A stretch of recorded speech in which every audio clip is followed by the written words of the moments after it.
So I'm outside of the Chinese Consulate here in San Francisco, where practitioners and supporters of Falun Gong are holding a demonstration. They're protesting the persecution of the practice in China that started around this time about 23 years ago. In April 25th of 1999, over 10,000 Falun Gong practitioners went to Zhongnanhai, which is the central government of China in Beijing, to actually appeal, not to demonstrate, to appeal for the freedom of the practice. Actually, what happened was before that, a couple months before that, people in Tianjin, another city in China, the practitioners who are practicing in the park, they were arrested for no reason. So there are many examples of people who have been jailed and tortured and have had relatives that have been brutally persecuted and killed in China for practicing Falun Gong. He was jailed for 12 years and suffering. And what he had told me was he suffered the amount that I couldn't even stand it for 12 days, the amount of persecution. He has suffered a lot. He has gone through, what do you call it, the tiger bench chair.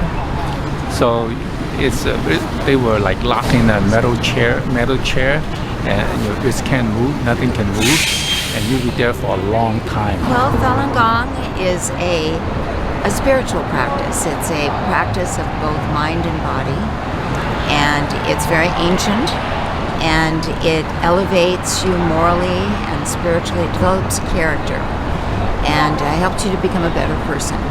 Plus, be very energetic.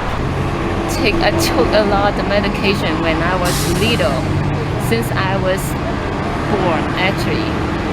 Yeah, I took all different type of the medication after I born until I practice Falun Gong, and then I don't need to take any of them. That I became much more confident, and I think I was always sort of a nervous person, and so now I'm a lot calmer. And I think everyone around me appreciates that.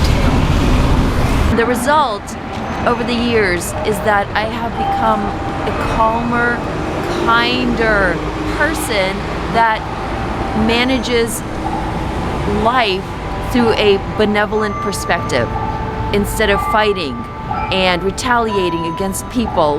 This group of people, practitioners of Falun Gong, they were appealing for the freedom of belief, the spiritual freedom, or what we call religious freedom in Western here. They were appealing for some basic human rights.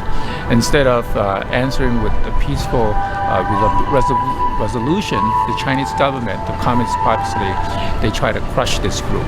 And we know it's over 23 years now. They not only didn't crush it, the group is getting stronger, and all over the world knows about the practice and also how peaceful the practitioners are, and they know. So the bad treatment, we would call it the inhumane treatment of practitioners in China, now spread to known by the whole world now. 松而不懈，洗胯两处呈滑溜状态。